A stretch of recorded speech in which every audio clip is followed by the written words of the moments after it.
Hi, this is Michael Buffer, and you're listening to the voice of the people. Let's get ready for Boxing Voice. ThaBoxingvoice.com. You need that fear. All I'm trying to do is make a stand for something that I truly believe is right. I truly believe is right. I want to be like you. Come on, man. I'm the face of boxing. I'm the cash cow. I hold the record with pay-per-view. My job, I know my job, I know my situation. I want to fight. That's my production. But it's going to be very difficult for both of us. ThaBoxingvoice.com. That nigga? Is this the illest nigga in Nebraska? Is you bout it, fool? Terence Crawford is back, and he's coming from Omaha, Nebraska to my home state and city, Newark, New Jersey. The Bricks is bringing back boxing to the Prudential Center. Last time we seen this was with Steve Cunningham and Antonio Tarver, Marco Hook and Glowacki on the main event. There is a rumor that Shakur Stevens will be on this card, but he is now on the top-ranked pay-per-view with Jesse Magdaleno and the young Oscar Valdez. But today's show, ladies and gentlemen, is our flagship show, our Thursday show, where we discuss numerous topics. And today's biggest news is definitely the fact that Terence Crawford is back May 20th, 1 week before Earl and Kell Brook throw down. And he's facing none other than the hipster's pick of the month, Felix Diaz Jr. from my home country. So I have a lot of nostalgia. I'm attached to this fight in one way or another. Look, we're going to get a bunch of rotating panelists come on today, some late, some early. But in the meantime, we're going to go head on out to Florida. Boxing MD, what's going on, brother? I know you want to sit in on this. We're going to head on over to the Sunshine State. Boxing MD, what's going on? Is that a fair statement to make? You have to be honest with yourself.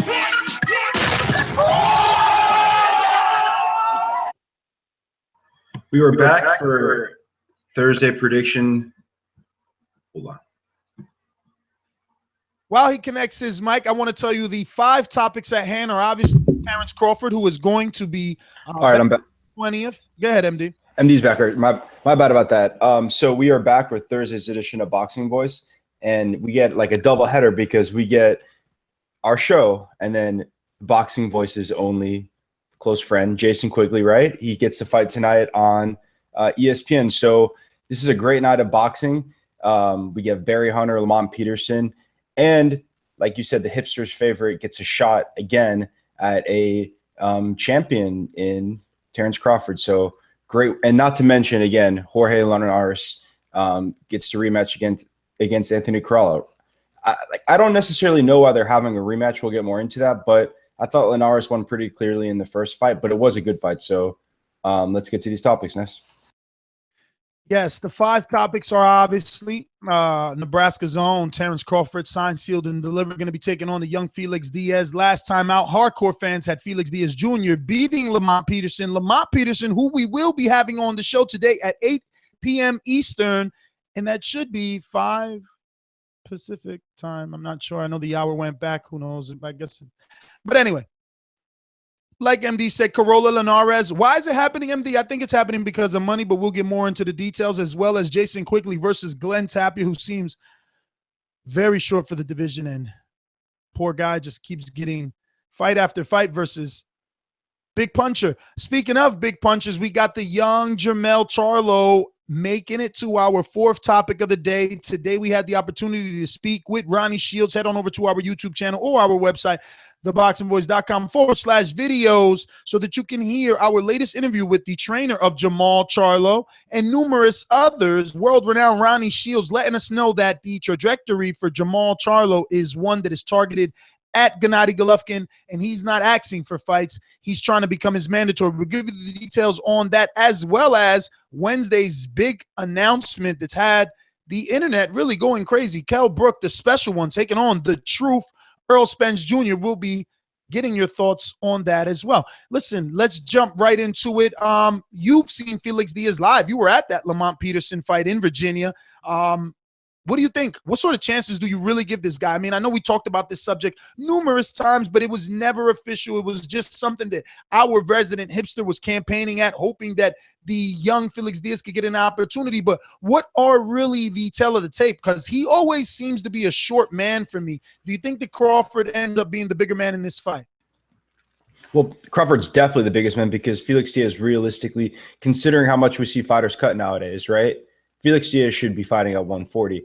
But the opportunities, the money, and the I guess TV exposure is at 147, right? Because the 140-pound.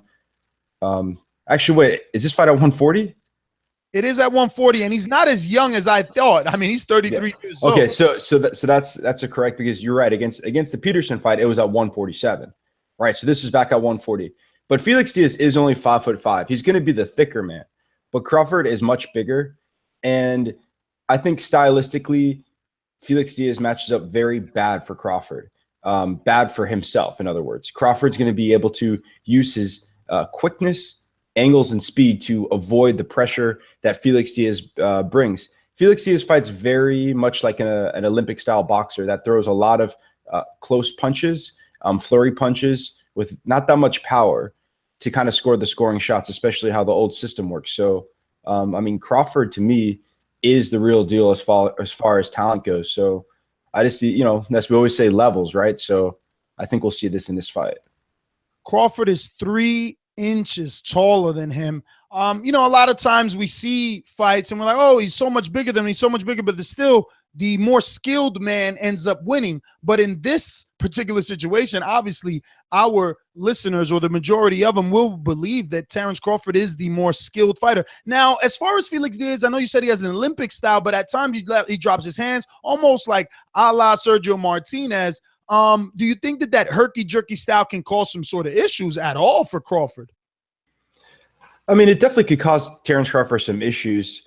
I did say on record that I thought John Molina would give Crawford more. He would have more of a threat because of the power, but maybe Felix Diaz will have an opportunity to win a round or two. I'm really being honest in how I feel about Felix Diaz because he doesn't have the athleticism and the explosiveness to compete on this level, I think. And he does drop his hands, but dropping your hands against Sammy Vasquez is a lot different than dropping your hands against Terence Crawford. Now, I'm assuming, they have not announced it, but I'm assuming the reason that this is at the Prudential Center is because of the young Shakur Stevenson, the silver Olympian that Top Rank signed, who is from Newark, New Jersey. But he's on the Jesse Magdaleno, Oscar Valdez, and someone else is on that card. I guess Shakur, right? But the point is, if Shakur doesn't magically appear on this card, which hasn't not been announced, why the hell is Crawford, who sells 9,000 to 12,000 tickets in Nebraska, in Newark, New Jersey, of all places? That I can't answer. I can't answer that at all. I mean, but obviously, your closest guess. Do you feel it's a mistake, buy or sell? Is Prudential a good location for Crawford to come to continue to further build his brand and career? I mean, I don't think it's necessarily a bad thing to try to sell him in the East Coast market, DC, New York area. But I mean, it is kind of a drive to go out to Newark, New Jersey, unless you're from the Newark area, right? You have to take I don't even know how to get there on train, Ness. It's not that easy, right? To get there from you can get there on train with the PATH. We got Penn Station in Newark, which is literally a walk away. But it's a kind of a pain in the ass, Ness, if you live in Brooklyn, right, to get on the train to go to Newark. I mean, I think you'd have to take 2 trains, yes. Yeah. So, I mean, it's we'll see how it works, but I am happy to see Crawford again on HBO. I think Crawford, obviously, just like a lot of people think Golovkin hasn't reached to a pay-per-view level. So I think that it's not a bad fight.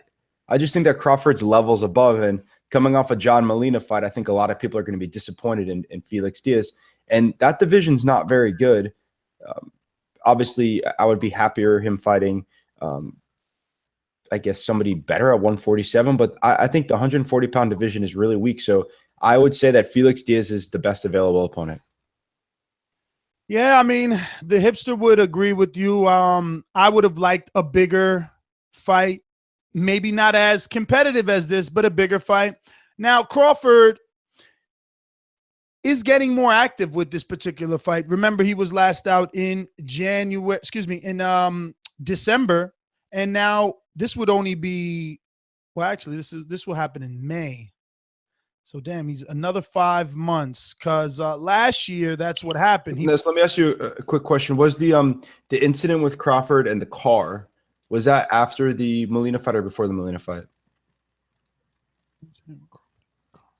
You don't know, right? It's kind of. I mean, I don't remember any incident. I think with Molina, so it had to be anything had to be after. No, I'm talking about the incident with the car. The girlfriends. No, not that, because that just happened. I'm talking about with the auto repair car dealership. Oh, yeah, no, that was before the fight, I believe, right? Because I thought they kind of used that in the build-up. Yeah, like I just think, right, and I don't know, like I said, nobody knows Terence Crawford's life or situation other than him or the people around him. Like I think a fighter like Crawford needs to be active. I think he needs to stay in the ring and be doing the right things, because the last thing that he was involved with, I don't think was necessarily, we always say all publicity is good publicity, right? I mean, was that good publicity? I don't know. And I think that Crawford is so talented as a boxer that I'd like to see him just like Ness continue being active and keeping himself in the gym and, focusing on that, right? Yeah, I was going to talk about the activity. I thought he was going on every 3 months, but in fact, it's like a 5-month period before he gets a fight, which kind of breaks down to 2 fights a year. He's not quite on that Mayweather-Pacquiao level, and I don't ever want to see anybody get back on that 2-time-a-year bullshit. I'm hoping Thurman gets a couple of more fights, and these guys just stay more active. I don't understand this staying on the sidelines, honestly. I mean, unless you're Floyd Mayweather and you're fighting, like, it's like, again, a lot of people say that people, whether he ruined it or just made people have a different perception. 2 times a year is not really a good thing for these guys who are fighting maybe a good fight and then a bad fight every single year. Like, get another fight in there, get active, get a knockout on your win, even fight a lower level guy, just be active. And the more we see them, the more we talk about them, the more we could, the more they get paid, right? That's another thing. He's getting in the ring and he's getting a paycheck, because if you don't fight Ness, you don't get paid. So I'm on board with you on that. 3 times a year, I'd like to see rather than 2 times a year. Let's not be greedy and beg for 4 times a year, right? I know. I mean, the thing that I don't understand is, are the fighters taking that much punishment in the training camps and in the actual fights that they're not signing up to get 4 paychecks a year? But our second topic of the day is Jorge Linares, who I would like to see win this fight, just so we can get the WBC mandating him versus Mikey, and that becomes a unification. I don't know really if Crolla would take that fight. If does he win and does he take it? Because I think if Crolla wins at this point, MD, there's a possibility of a third, right? And then Mikey is shafted once again. Yeah, I mean, I don't think Mikey Garcia is going to be so bothered about not getting to fight Linares, I guess, or Crolla obviously it'd be a third one, like you said, most likely. But I mean, maybe if Crolla knocks out Linares, there doesn't have to be a third fight technically. But I think Mikey Garcia is looking for, like I said, this is my theory about Mikey Garcia, that he is only, like, he got out of the contract because I don't think he wants to be a pro for that long. I think that he wants to fight the best fighters, make a lot of money really quickly, which I have no problem with that, because he's challenging himself, and you have a small window where you're peaking as a pro, and I think he's trying to maximize upon that. But I've always liked Jorge Linares' style. He's extremely offensive. He has one of the fastest hands I've seen in boxing. He is a good fighter, but he's always had that scar tissue issue and that chin issue a little bit. I mean, we saw a fighter, knock him out in 2 rounds. Remember Sergio Yayo Thompson? The best nickname in boxing, knocked him out. So he's come a long way, and he's kind of adjusted his style a little bit not to get hit as much, even though he was rocked, I think, in like the 6th round in the Crolla fight. But I mean, Ness, are you going to be like me? Would you favor Linares in the rematch? Yeah, I think he's the more skilled boxer, has more levels and gears. Linares' knock has always been the skin around the face and eyebrows. The scar tissue. Yeah, it's always given up. DeMarco was one of the first guys to really bloody him up. And then Sergio Thompson made a name off of himself from Linares. So at times I question how good Linares is, to be honest with you. We've seen Antonio DeMarco fall from grace very fast and fall very low. And, Yayo Thompson, we never even heard of him until he beat up Linares. So, we'll see what we get. If he can beat Crolla 2 times in a row, maybe he's decent, right? Because he's always had a lot of hype. He was trained by Freddie Roach for some time, and there was. But Ness, use your eyes though. Like besides the scar tissue, I test yes. I test yes. He passes the test. He's very fast, very disciplined. Great combination puncher. Great combination puncher. He lets him go. He likes the uppercut too. He's one of those guys that does like jab, hook, uppercut. But again, he doesn't take pressure well though. He does not take pressure well. I'm telling you. So, this is the same thing I'm saying about other fighters as well, right? You could look amazing until somebody brings that power, brings that pressure, right? It's absolutely great. But I don't think Crolla necessarily has the athleticism and the power to beat Linares. But if Mikey Garcia ever got in the ring with Linares, I think it would be a short night for Linares, unfortunately for him, right? That is the path because WBC already mandated it. As you can see from the topic box, Linares is the emeritus champion. So he's in a similar position as was Julio Cesar Chavez right before he had to give up his actual title to make it vacant for he's in a similar position to Sergio Martinez when he had to give up his WBC so that Julio Cesar Chavez versus Vik could fight for it while he was in emeritus status, so that then the WBC could then mandate that those two, Chavez and Martinez, because that was the only way you really could get Chavez to sign a contract back then. And that's kind of what they're doing with Linares. Just remember, Linares was already he already had a mandatory, and he decided to go to emeritus status to fight Crolla for Corolla's WBA. And obviously more money. I'm not going to disagree that there was a lot more money on the line by heading to the across the pond for Linares, but he still essentially put himself on like vacation status or vacant status because now Mikey's the WBC and he's emeritus champion. So always ducking in this boxing business when politics and money is involved. Yeah, Linares is popular in himself. I think that I think he's fought in Japan a lot, and I think he has a fan base there. I actually think he lived in Japan. I'm not actually sure. He does still. Yeah, I know he's Venezuelan, but I think that he actually speaks fluent Japanese. So he's on TV over there, and he's popular. And like I said, his style, if he's matched up properly, is extremely exciting to watch because it's really a thing of beauty when he lets his combination go. But yeah, it's always a thing of ducking on boxing. It's the path of least resistance to make the most money. But like I said, Ness, that's why as boxing fans, and we're a boxing show, we could point that out. And I agree with you on that matter. Yeah. So moving to topic number 3, tonight's fight. Maybe we could get through this show quickly and maybe get to still watch Jason Quigley, young, undefeated Irish middleweight. The middleweight division is heating up. Definitely have some new, interesting prospects. This guy, I'm not saying he's ready for the upper level of that division yet, but he's definitely trying to make a name for himself. Doctor, what do you know about the Quigley? I don't know that much about Quigley. I'm not going to lie. I haven't seen many of his fights, but I do know a lot about obviously his opponent in Glenn Tapia.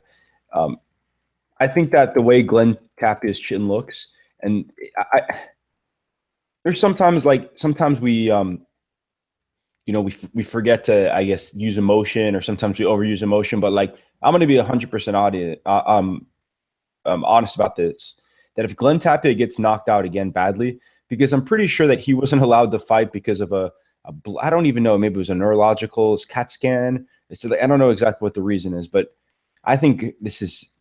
I don't even want. I'm going to be honest. I don't even want to see Glenn Tapia fight again, and I expect him to get knocked out brutally because I've seen Quigley's power. I forgot exactly who it was against, but if you're getting knocked out by Sora, right? Was that the name of the guy who knocked him out?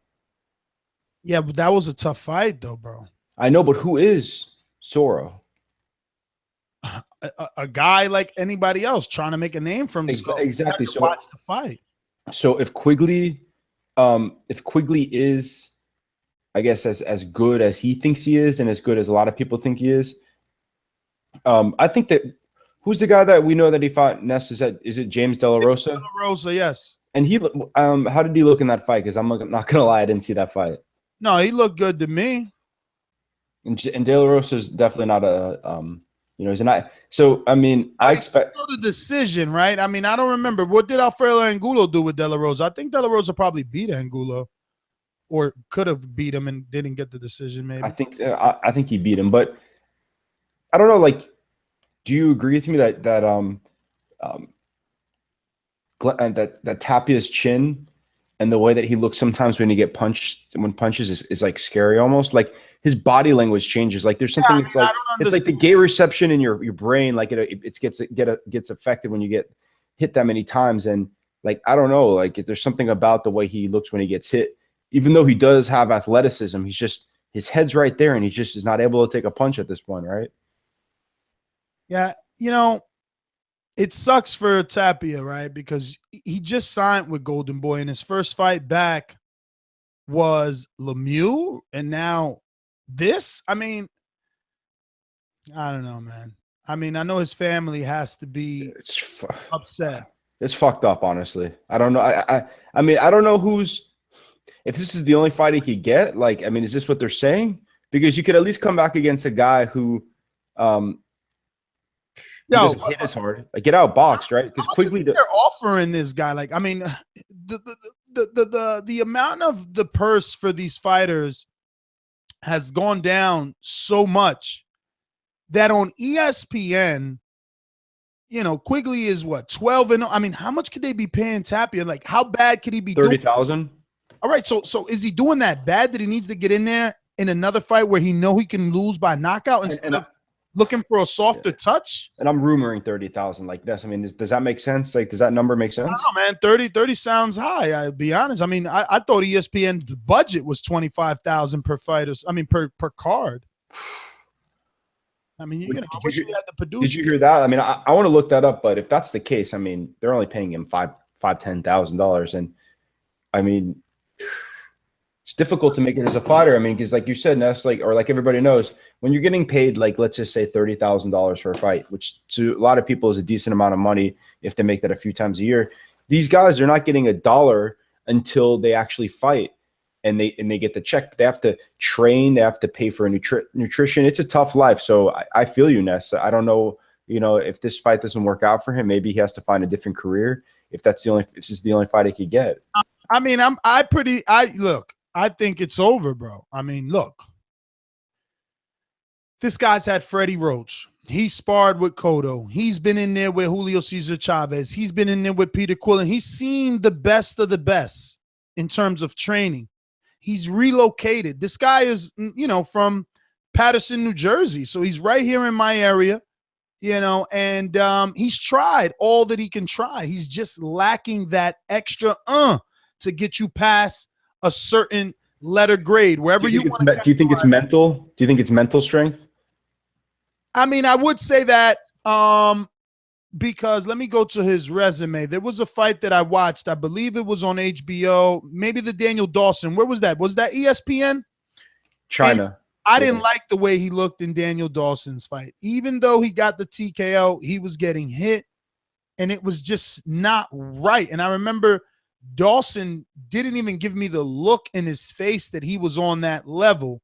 But he was touching Tapia. I just don't, look, what I'm trying to say is after 3 straight knockout losses, how could you have a career? I mean, I agree with you, right? 3 losses is one thing, 3 knockout losses is another thing. But I mean, it's not in a row, but they're the 3 notable guys who we fought. But they are in a row, bro. If he loses this one, oh yeah. No, you're right. You're right. That's what I don't understand. Like, what kind of deal did he sign with Golden Boy where he's like, yeah, I'm going to sign with you, and my first fight is going to be the big puncher and Lemieux, and then my next fight is going to be your young prospect big puncher. Like, I don't understand. Like, you're getting knocked out, and he got knocked out against Soro, right? It was a knockout. Then he fought Lemieux, which was crazy in itself. Now you're fighting a young kid who could really crack. I don't know. And if you guys are wondering about the odds, right? Nestor, do you have any idea? Do you want to guess in the odds? Have you looked them up? Because I have not looked them up, but I mean, Quigley, he's getting a lot of hype. I'll say what, 7-1, 5-1. He's as low as 7-1. He's as high as 11-1. Look at that, spot on. Touche. Well, Jermall Charlo, a guy that has not fought at 154 pounds, is already ranked at number 2 in the WBC at 160-pound division. The owner, the monster, is Gennady Golovkin. You've seen him last Saturday night versus Daniel Jacobs. And since that performance, people are coming out of the woodworks. Now, we would normally shit on those guys, but we have to highlight those that choose to do things the right way. And I tell you, good doctor, I appreciate the way that Ronnie Shields and Jermall Charlo are trying to conduct business when trying to rope in a fight with the secondary cash cow of the division. You're serious? You're serious? Yes, I'm serious. He is the secondary cash cow. We all know that Canelo's the star at 160, even though he's not there yet. That being said, Jermall Charlo is seeking out to fight his what is going to be a mandatory title eliminator for Gennady Golovkin's WBC versus George Sebastian Hyland. What are your thoughts? I know you were on the interview, so what were your thoughts on when Ronnie Shields said, yeah, we're going to have Jermall Charlo face, what's his name again? Jorge Sebastian Hyland. Who the fuck is that guy? In a title eliminator. I mean, look, we've heard that name before. I know that Matthew Macklin was knocked out to the body by him. And I know that Sergio Martinez at one point, he was Sergio Martinez's mandatory in the WBC. So how long has this guy been taking step-aside money and just chilling in Argentina, I ask you? But because he used to be Sergio's mandatory, and I'm pretty sure. He knocked out Matthew Macklin. Yeah, that's what I said. Yeah. Oh, you said knocked out. Oh, I think whatever, but go ahead. Yeah, he knocked out Matthew Macklin to the body. I thought that's what I said. Yeah. Yeah, but what did you think? What do you think? I mean, Jermall Charlo, he's trying to get ranked. Or I felt like this. I heard this name because this is the name people always used to say because he was highly ranked in a lot of the sanctioning bodies, and obviously Golovkin has a lot of the belts and all the sanctioning bodies except the WBA. This is the fight that they'd be like, what? So is Golovkin going to take a fight on HBO against Jean-Sebastian Hyland, right? It's not a competitive fight for Golovkin, and I don't think if Charlo is as good as he was at 154, it's going to be that competitive of a fight. But it is a good fight because, like Ness said, he's doing the right things to get in the ring with somebody who is the A side and has the bargaining ability and the resume and the, I guess, position above a contender, because often, you could call a guy out, it doesn't work. You could, I think there's like 3 routes. You could be popular in the ring, or maybe there's 2 routes essentially. You could force yourself as a popular position, like someone like Canelo, when you have a financial opportunity and everybody wants to fight you, or you could go the route of the belts. And this is the route of the belts. And I like it. I can't complain. And this is what Lara should have done a long time ago. I know not Barry Hunter. Ronnie Shields feels differently, but I like it. I as well am happy and excited about it because they understand that they're the small fry. They understand that they cannot start saying, hey, outfight me, Canelo, when Gennady already has things planned for Kazakhstan with Billy Joe Saunders. They understand they cannot say, hey, Gennady, fight me, when Gennady already has plans in September for Canelo if all things go right. So becoming the mandatory and not accepting step-aside money is absolutely the correct thing to do when wanting to get your fight. Now, sounds to me, MD, that they're overconfident because they are trying to become ranked. They want to fight Sebastian Hyland by April, May, or June so that they can force the fight. They don't want him to fight Canelo. They want that opportunity at all those belts before Canelo. And again, I say, after Jacobs and Brook, I don't know, maybe we have to start giving Brook a little more credence. Did he really set the blueprint? Now everyone's coming out and they want a piece of, Gennady. I mean, it's a big fight regardless, right? It's a big fight if you think you could win or if you think it's an easier fight than other people think it is. And it's a big fight financially because regardless of what, people say, like Jacob still got paid what? $1.75 million. And Lemieux got paid what? $1.5 million, something like that, or $2 million. I don't know exactly. So it's a big payday. It's a big opportunity. And somebody like Charlo, who's young and good, probably thinks he has the skills it takes to be competitive and beat Golovkin. So I hear what they're saying, but obviously we know how boxing works. And the WBA, right? That's what he's going. No, the WBC. What belt is this for again, Ness? WBC, but he's also ranked at number 4 in the WBA, and I think like number 3. I don't even know how does that happen? I don't know. This is, belts are fucking confusing. You could be a boxing hipster's genius, whatever, and still get confused by them, right? So I don't pretend to be an expert on all of the belts and all the scenarios, but the belts are going to make exemptions for the Canelo fight if that happens. And obviously the same thing with the Billy Joe Saunders fight. So he knows, regardless of putting himself in the position to win the belts, he has to wait a little while. But it is by far the step in the right direction. And honestly, like there are other fights in middleweight now. You have David Lemieux, you have Daniel Jacobs. So those are other fights that he could take before getting the bigger guys, which is the Canelos and the Golovkins. Well, we have one other subject, which we kind of touched a lot, but I know we have hardworking listeners that don't make it out to each and every spontaneous show. So Wednesday, which was just yesterday, feels like so long ago because this news is so red hot. Kell Brook and Earl Spence, the special one versus the truth for the IBF strap. So much back and forth. If you guys haven't heard our couple of shows on this. I mean, Earl was already taking shots at Resume, saying, he's never been in the ring with someone as big as Earl. Kell Brook saying, you've been in there with some old guy from Italy. And, Chris Algieri, who can't punch. So a lot of words going back and forth. Originally from Sierra Leone, right? Yeah, Bundu. Yes, he is. But out of Italy, because Sierra Leone obviously is a very poor country. So,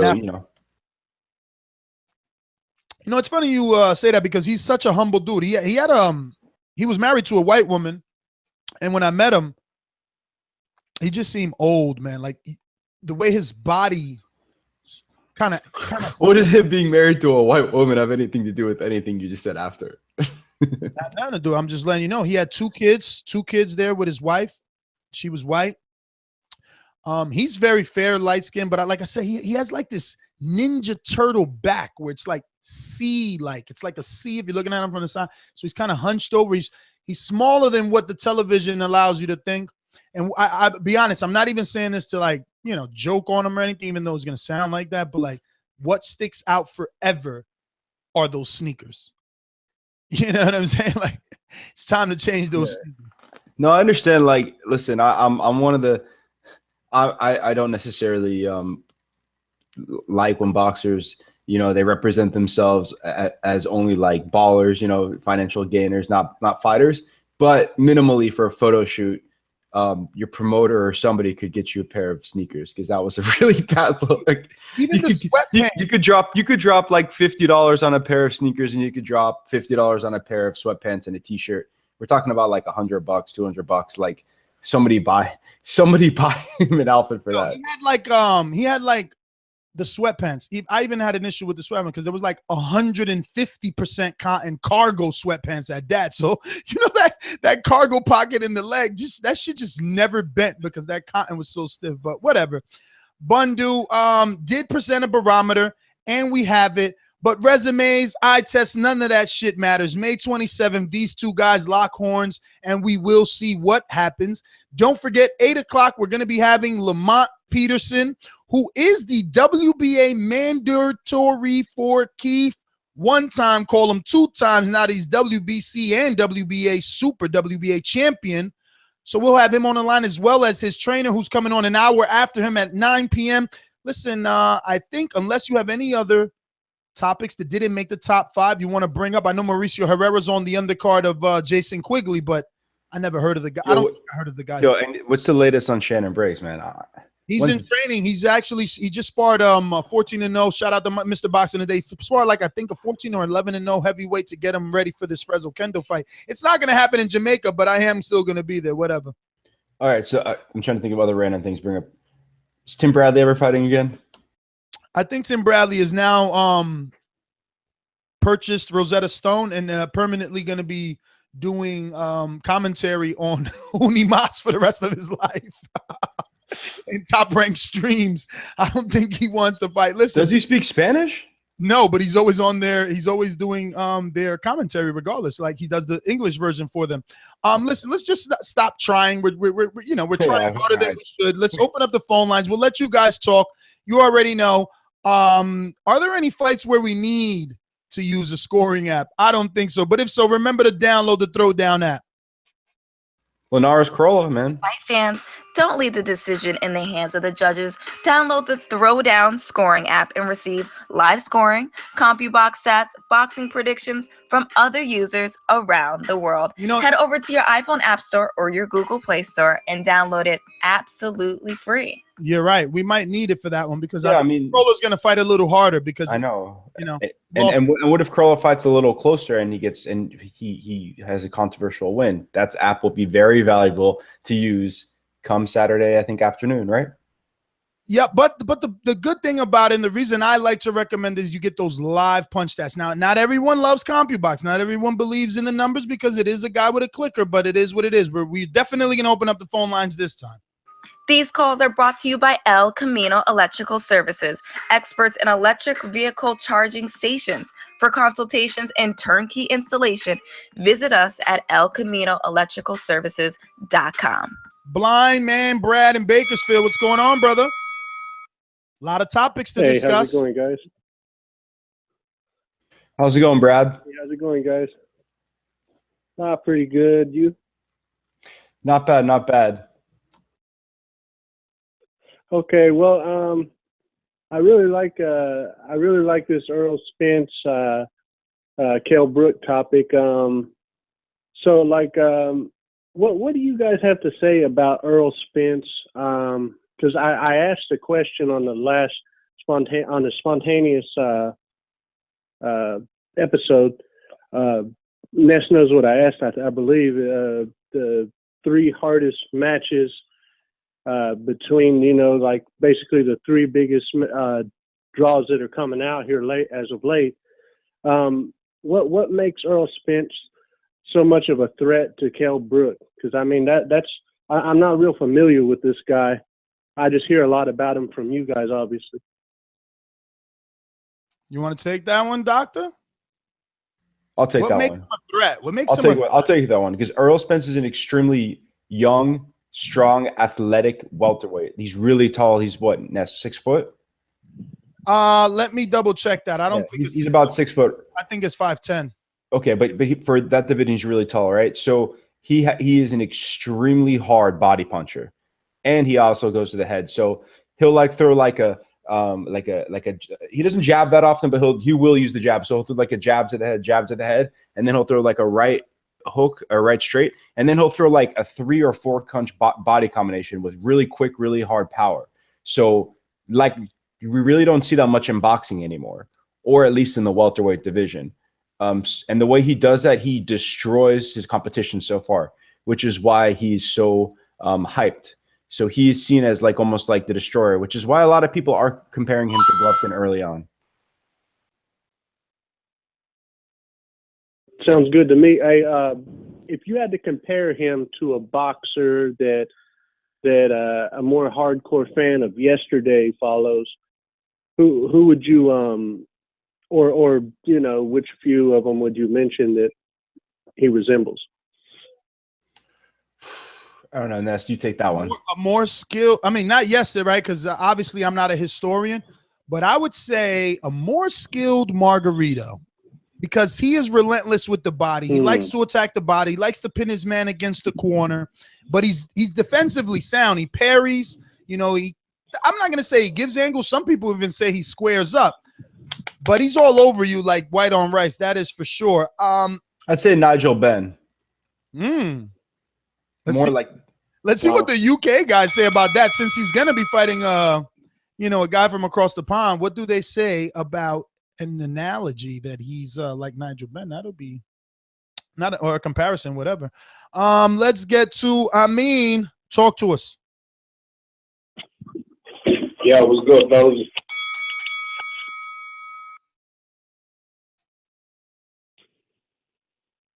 Yo, that was a great interview earlier, man. I was at work and I had to cut out. I was trying to, talking to Ronnie Shields, interview, man. But that was good. Nonetheless, man, I'm definitely excited for this Terence Crawford fight that's happened in Newark.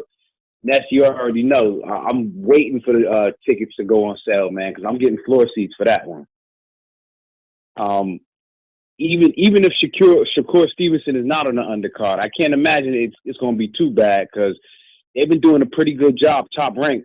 You know, been bringing the Terence Crawford to the East Coast. You know, they had him in New York. Now they got him in Newark. So, you know, we'll see how that turns out. I know for fight fans in this area, that's going to be an exciting time. And he decided to fight Felix Diaz. I think that's a good pick, but, you know, it's more of a showcase than anything. So,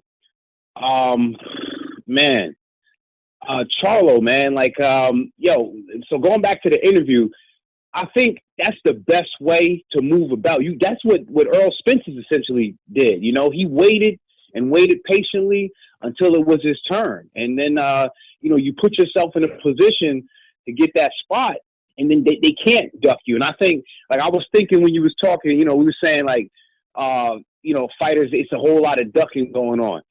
I look at it like being in traffic sometimes, man. And, like, some of these guys, they just avoid in traffic. And I'm not saying that it doesn't take away from what we perceive, you know, as their ability. But at the same time, it's like, you know, some of these guys, we know it might be a competitive fight, but to them, they're like, why would I go in there and take a risk against a fighter for $600,000 when I can make $1.5 million for fighting the duck on Tuesday night or whatever it is? So, you know, we got to respect that part of it. I wanted to answer the question too, and I know my time is running low, but I wanted to answer the question. Earl Spence is not the best fighter that Kell Brook will face. I think I don't even think we can say he's the most talented fighter if we look at talent manifested into championships. I just think that he presents a different style of fight, and that's going to make it exciting. But Earl Spence, I wouldn't say he's the best fighter that Kell Brook is going to face. And answer Brad's question. You got 30 seconds left, so we want you to answer Brad's question. Who would you say Earl Spence is from yesteryear? Who could you compare him to? I think Nigel Benn was a great comparison. He was a lot better than that Margarito comparison. No offense, Spence. Connected again. Yeah. Well, all right. Yeah, I mean, better than Margarito. Oh, I'm sorry. Go ahead. All right, fellas. No. No, I was just gonna say better than. Go ahead. Better than Margarito, because Nigel Benn was a little bit more of a tactician. He was nasty when he went to the body. And Spence is nasty. Margarito goes to the body. He's a nasty bastard. But Nigel Benn, I think, was a little bit different. And it's hard to assume. Margarito probably is the toughest fighter I've ever seen. One of the toughest fighters I've ever seen. The way that his eye was swollen up by Cotto after that broken orbital, and the way he continued to fight with Pacquiao, obviously with that broken orbital. He is a proven tough nasty motherfucker. And I don't think Errol Spence has gone anywhere near that level of proving. He hasn't even faced a puncher to even compare him to Margarito, to be fair, right? Well, I mean, I didn't know you had to face a puncher to be compared to anyone. I'm talking about the styles and the attack or the way that they attack. Margarito gets hit like the second he walks in the ring, right? That's exactly why I said he attacks like Margarito, but with better defense. He parries and gives. I mean, I said those things, but if you want to ignore them, okay. All right, Ness, you're right. You're right. I'm just saying I was specific about him having better defense. Mr. Info Joe. Tell the truth, Joe. Tell the truth. This portion of the show we call In the Mr. Know, Info Joe. presented by my brother. Tell the truth, Joe. Tell the truth.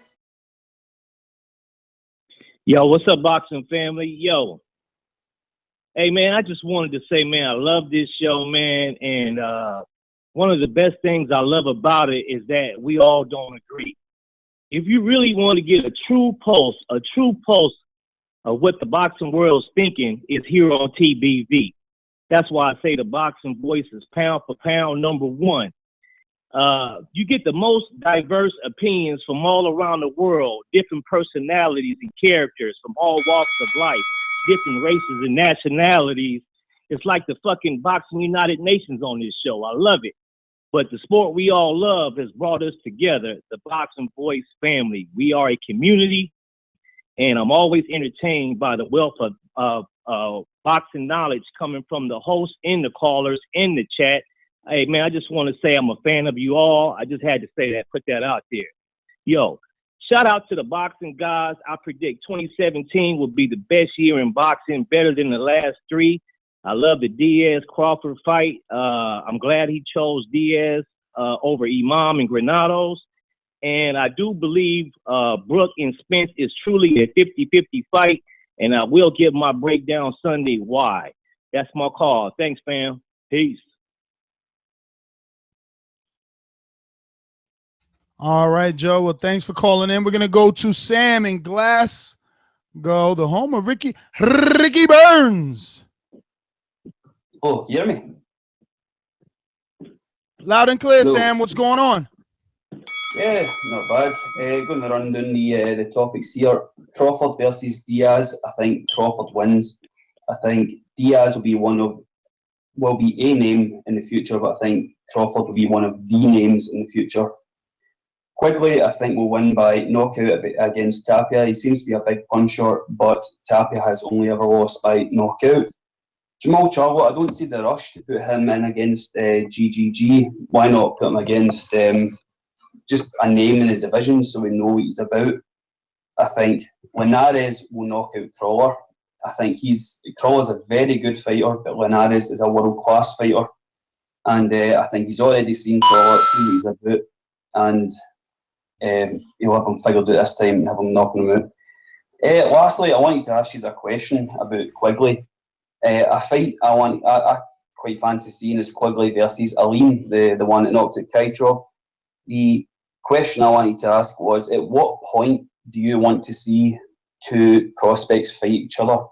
Is it at the first 10, second 10, or first 10 kind of fights? I think about maybe like everything's, everybody's different, right? So like Lomachenko, who was much older, who had a lot of more amateur experience, didn't need as many, opposed to someone like Erickson Lubin, who decided not to be an Olympian and go right to pro. So obviously he needs more fight. But typically speaking, I would say around like 12 or 15, anywhere between 10 and 15 fights. I think two prospects should fight. And I think sometimes like that proves like a level of, where their trajectory is. So like one prospect is going to be maybe, he's not going to get continuously challenged, but he's going to be the guy who's going to be pushed a little more carefully. And the other guy is going to have a little tougher road. So anywhere between 12 and 15 or 10 and 15 fights, in my opinion. Do you think it's like an achievement based? Sorry, do you think it's a record thing, or do you think it's a public opinion thing? Do you think skill thing? Public know both of them? I think it's more of a skill thing, but I'll say this: I know you called for, Well, yeah, skill and also ring maturity, right? Because like again, like Saddam Ali looked good until he faced some guy who could actually punch. Yeah, and as far as Quigley and Aleem, I mean, I don't mind it because maybe Aleem needs to be tested before going right in there with a Gennady Golovkin. But at the same time, if you're Aleem and they just told you if you fight this other undefeated Ukrainian prospect, you'll get a shot at Golovkin. Now you're telling them you got to fight this guy Quigley, who's another puncher, and you'll get a shot. I mean, I think it becomes unfair for that fighter, particularly Aleem. But if he agrees to it, then yeah, I wouldn't mind that fight versus Quigley at all, Sam. But do you think Aleem's tested enough to face somebody like GGG? I don't think that he is, but I interviewed him after his fight with Ivan Hitrov, and he thinks that he is, and that's what's important, right? Yeah, fair enough.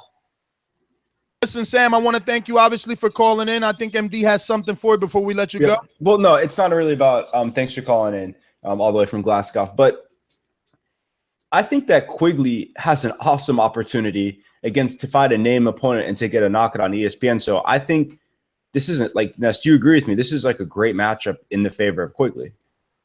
Yes, perfect matchmaking by Eric Gomez and Oscar De La Hoya over there. But let me ask you, it's been a while. We haven't mentioned that. It's been a while since ESPN's been back on, at least a year or maybe 18 months since the series disappeared due to PBC's buyout where they brought PBC boxing to ESPN. That also diminished. Now ESPN is back with its not Friday night fights, but a Thursday night fight, which is going to start in a few minutes. How much exposure do you think Quigley actually gets? What's your number, your guesstimation of the amount of views? I have no idea. I don't pay enough attention to TV metrics to make an estimation. So I have no idea. I'm sure there's other. I don't know if the final basketball is on. I mean, that's like you don't follow other sports, but you're aware that the NCAA tournament really tears up a lot of this. I don't watch that. I'm not even a big college basketball fan at all, but even people who are casual sports fans turn into that. So 1.5 million? Just throwing that out there. I'm going to go with about under 300,000. I say 130 to 300,000. Yes, it's ESPN though. Come on. It's not Bounce TV. It's not Spike TV. It's ESPN. It's still, I mean, it's Spike TV. Yeah. I know. You don't think anybody's turning this on? No, it's not about them turning it on or not. I just remember the Friday night fight numbers. They were never in the millions that I remember, unless someone can prove me wrong. I do not recall ESPN Friday night fight series ever. I'm not going to say ever, right? Because obviously that would be wrong. But I don't remember, a consistency of 1 million+ views on. All right, shit. It's ESPN. It's ESPN2. All right, I'll say a little lower, maybe 1.1 million. That's my guess now. 1.1. Yeah, that's very generous. I'm telling you. Okay. I do not remember them reaching those heights. Let's get out to some other callers. Listen, in 6 minutes, we will be having Lamont Peterson, who is the mandatory to Keith one-time Thurman for that WBA shot. We're going to go out to Richmond, California, to Donald. What's going on, Donald? I really like this. I've been wanting to see Terence Crawford versus Felix Diaz. I think Felix Diaz is going to be one of those type of guys that's going to always be a good opponent for every fight. Someone like a Adrian Granados, which I would also like to see Felix Diaz and Adrian Granados down the line somewhere fight too. I think that would be a very good matchup as well. After that, I don't see where Terence Crawford can eventually probably maybe see Mikey Garcia or even go to 147. Now, as far as the Kell Brook and the Errol Spence, we get different opinions on that. I think that when Errol Spence is in the ring, I think he has like the mind frame of like how Mike Tyson has when he goes in there with the bad intentions. And I think when Errol Spence steps in the ring, whoever his opponent is and whoever is in front of him, he is set on doing damage to you. And he goes to the body really well. And, like you guys said, he goes back upstairs.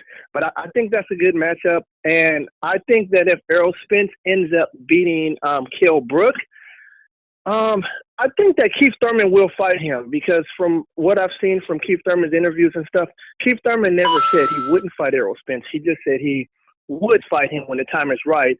And although I like Keith Thurman, and I like Errol Spence. If that was to happen, I do see Errol Spence ending out being the unified champion in the welterweight division. And man, Jamel Charlo, is it Jamel or Jamal? Jamal. Whichever, I don't remember. Jamal, okay, Jamal, the one that went to 160. That guy that he's gonna fight, I forgot his name. That's a very soft touch for him to get into the mandatory position to fight Gennady Golovkin. I mean, they might as well just let him fight Gennady Golovkin if he has to go through that guy, because, like you said, that guy, he's just been sitting around collecting step-aside money, and he's been very inactive, you know. So I see Charlo maybe even going in there stopping him. But then again, it's his first fight at 160. You know, maybe the fight does become to be a little competitive. Depending on how if Charlo wins that fight and he goes to fight Gennady Golovkin, depending on what type of game plan he goes in there with to fight Golovkin, he could possibly beat Golovkin if he carries his power to 160, and if he doesn't go in there and be reckless, you know. And I see Charlo giving Golovkin a toughest fight just as much as Jacobs did, you know. So now that Charlo moved up, and in a lot of people's eyes, Golovkin's more vulnerable to somebody that has good footwork and boxing quickness, right? Do you think he should move to 168? He has a height too. So do you think he should move to? Who can move to 160? He should stay at 160, right? There's better fights for him at 160. I think Golovkin. I'm going to say this. Donald, words in your mouth. I am going to bring you back, but only for one answer, one word answer. Who is Errol Spence a couple of years ago? How should we present that question? Who does Errol Spence resemble from a fighter, like a fighter back in history, or, you know? How many years are we going? How far back does he have to go? It just has to be retired. Retired, Donald. I agree that he does similar to Nigel Benn. Everybody watch Nigel Benn and now. Vicious. Well, yeah, I mean, that's like they did. Not everybody's as casual as you, unfortunately. Yeah. Donald, we're out. Manny from Rochester. What's good, Ness? What up? What up? All right. Hello? Yep. All right. Yeah, man. I seen the press conference, man. That was intense, man. I can't wait. That's like my favorite matchup right there. I'm not gonna, even though I pick Errol Spence, I'm gonna pause on that because I've seen some flaws in Errol Spence, like in recent fights I've seen on YouTube. So I'm not gonna make a pick quite, like just yet. As far as Jamal Charlo fighting Sebastian Hyland, it's a good fight. It's a good debut to the middleweight division. And I do like that he's number 2 on the WBC and he's trying to get sanctioned for the other sanctioning body, which is very smart. And I don't know what else you guys were talking about, but yeah, I mean, that's pretty much all I got, Ness.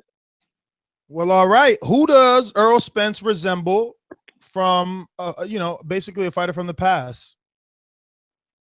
Fighting style. Who would you say?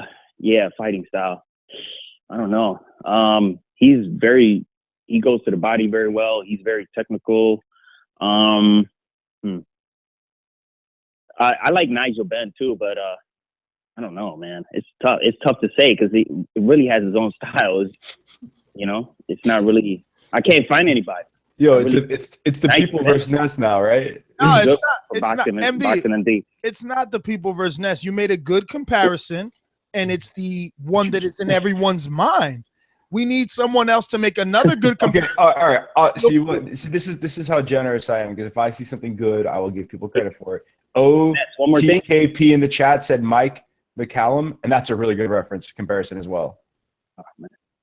Go ahead, Manny. Oh, Manny. Manny. I guess he hung up. Let's see if we have Monster Piece here.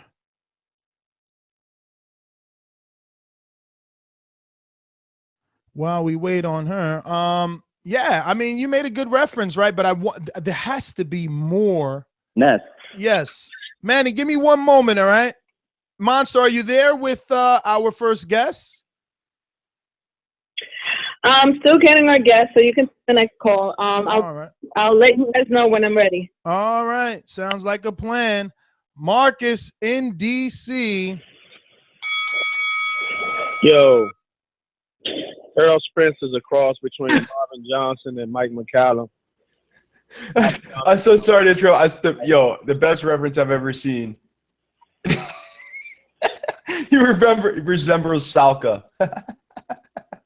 Whatever.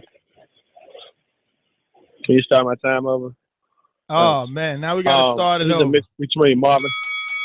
Now we a mix between he a mix between Marvin Johnson and Mike McCallum is a good comparison. As far as y'all was saying earlier with why Golovkin won't fight Lara right away, and the Jamel Charlo path is the right path because Golovkin is fighting against public opinion, and if he fights and beats another 54 that didn't show his worth at 160, then he'll never get credit for the fight. So what's the point in taking it? As far as what Ronnie Shields just said about him earlier about Danny Jacobs giving them problems southpaw, you just got to give that to the tacticians between Virgil Hunter and Rozier. That I'm pretty sure they didn't prepare for Danny to stay southpaw all night. That being said, and he already played his hand. We've seen when he prepared for a southpaw, i.e. Willie Mongoose. We saw what happened when he went to a fight preparing for that. And it should him and Danny fight again, and he knows that. He'll take that from him. It'll be bad news. As far as Spence and Brook, Spence is not the best opponent that Brook faces unless he beats Brook. If he beats Brook, then he's the best opponent, obviously. Taking out a Golovkin, because, we say best opponent face, I think we would like to use a win. So that means we're only comparing Spence and Porter. And I just say at this point in their career, just due to resume, I still give the edge to Porter being a better opponent than Spence. But if Spence beats him, then he's better than Sean Porter by far because I think Sean Porter has a ceiling with his skill set. I think we haven't seen the best Spence has to offer yet. As far as Bud Crawford and Felix Diaz, I'm so glad for this fight so he can beat the shit out of Felix Diaz so we can stop talking about this dude like he's a world beater. He's going to get the Dominican Bush beat on him. You know what I'm saying? Yes, I said it, Ness. He gonna beat Felix Diaz to a Ness haircut. As far as him and Newark, you know what I'm saying, it's the prospect that Shakur is, it's nothing for him to fight again in 2 or 3 weeks. So expect to see him in the Continental. I doubt that, it don't need no big rest in between. And I think y'all hit it earlier, man. If fighters just become more active, man, that will help promote boxing. Boxing can help promote itself just by fighters fighting at least 3 times a year.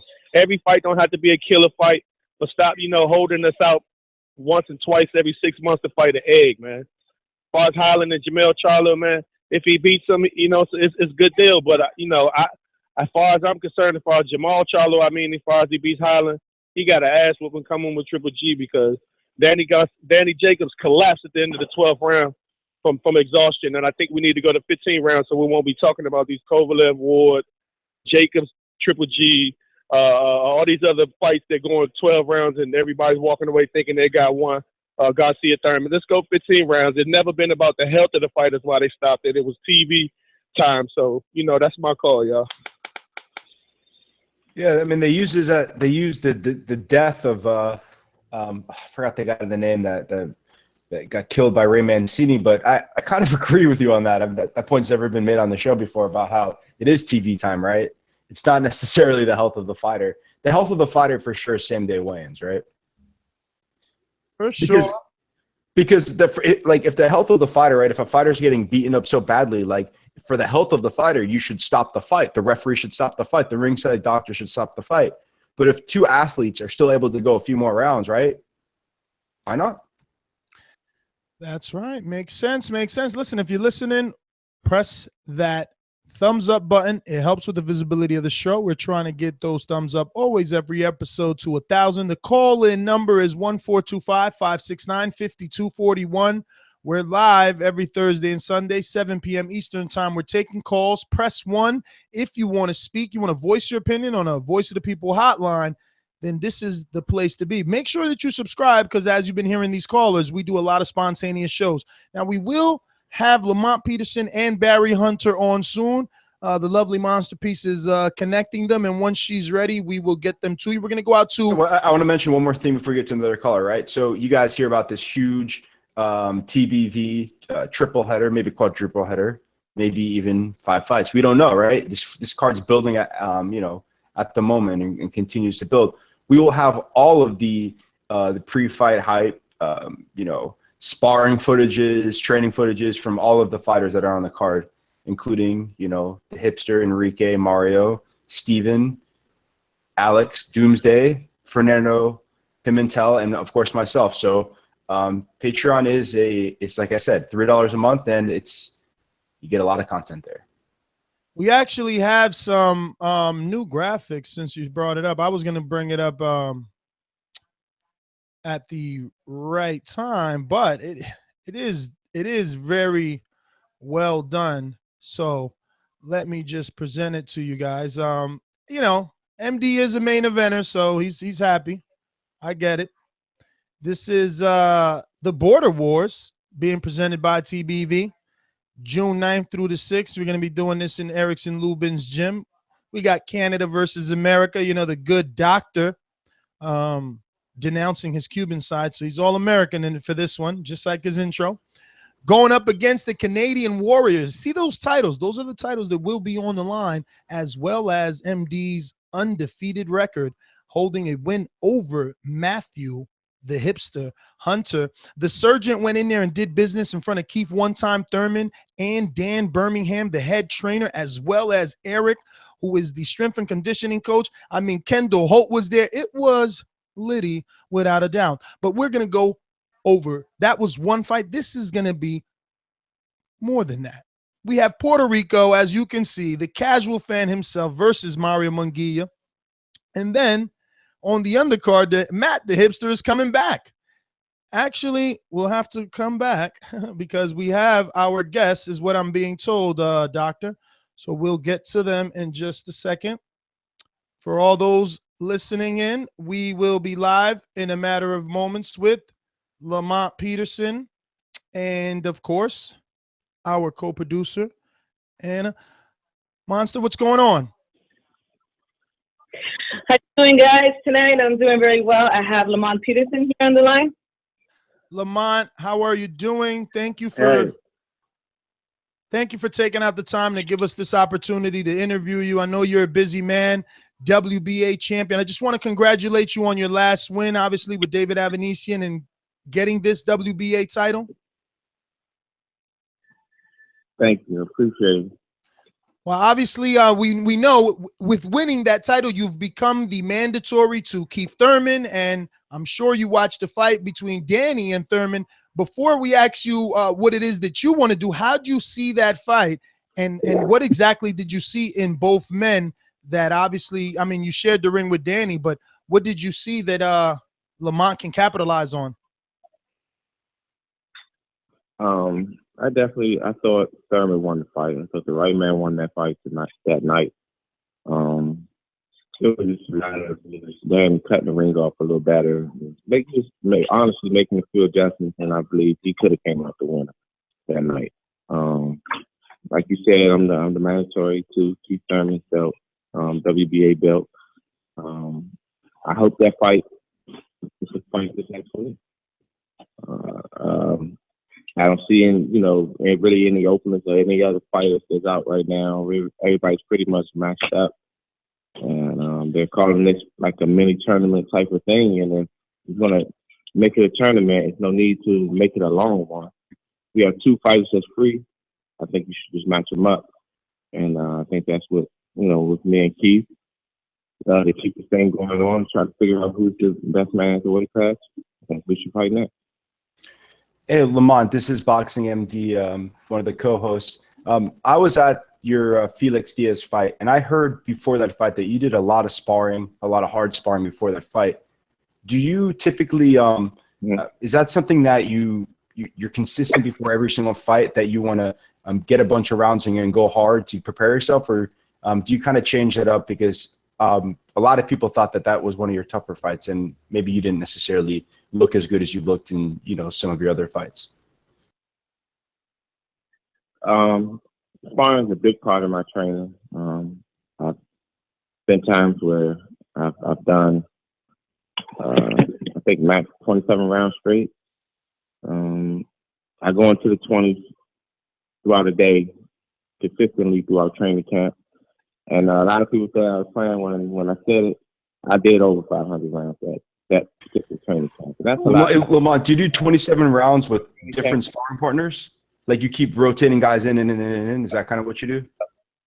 Yep. Yeah. Maybe 4 to 5 different people. Sometimes as many as 7. But that's just always been since I was a kid. Like that was the main conditioning was fun. That the coach was going to get to fighting, so why not? My last particular fight, my last particular training camp, I didn't spar as many. Few little injuries was the case, but even going forward, I look to spar as many rounds as I can. Whenever I'm getting a little older, but whenever I start feeling it more, I'll slow it down. But right now, I still feel useful, and I'm going to continue to spar the way I normally do. It just with Felix, man, that training camp was hard because it's honestly making that weight, and it was just letting me know it was time to move up. And so far at the weight, I feel pretty comfortable, so everything should be cool. Which brings me to my next question, Lamont. I think you looked amazing in the Avanesian fight, especially in taking the direction of Barry Hunter. There were times where he told you what to do and you implemented, but most particularly the fact that he said, go out there and finish this guy, and that's what you tried to do. Like you, towards the later half of the fight, you just showed so much energy that he wasn't able to keep up with. And I started to think to myself, damn, is this because he doesn't have to lose that extra 7 pounds? Do you feel like a completely different fighter at this division? Will rematches with Danny Garcia and even fights with with Keith Thurman look different now that you're able to, fill out at a different division? I think so. I think allowing my body to just be as more of its natural weight and actually getting to my natural walk around weight, after rehydrating. That's a good thing. My body felt, like you said, I had much more energy. I felt that throughout the whole training camp. Going to 40, I'm not going to say every time I felt bad, but it was like flipping a coin. You didn't know if the rehydration was going to actually work out for me or not. Like most times I'll get it back, sometimes I didn't. But to have to go through that 2-week, 3-week zone of basically walking around like a zombie just to make the weight is down. I had a question. I could totally focus on my opponent and the strategy and then just staying healthy, honestly, throughout training camp is the best thing. I'm sure that my last fight, everybody said, I've been off 16 months and things like that, I would be rusty. Honestly, now that the fight is over, I won't say I felt any rust, but I'm sure if I was more active, I could fought better. So look for better things at welterweight. That won't be my best fight at the weight class. If I get a big fight with Herman or any of the other guys, we'll see that. So speaking about the other guys, right, I have to bring his name up. Adrian Broner, right? He was in a tough fight with Adrian Granados, and a lot of people, if you guys were to potentially fight, would favor you in that match because it seems like 140 is not his division anymore. I know you guys are friends, but is that something you're willing to do if the circumstances are right? I mean, there is a new casino in DC, Lamont. You guys draw heavy over there. I mean, it would be a super fight in that new casino.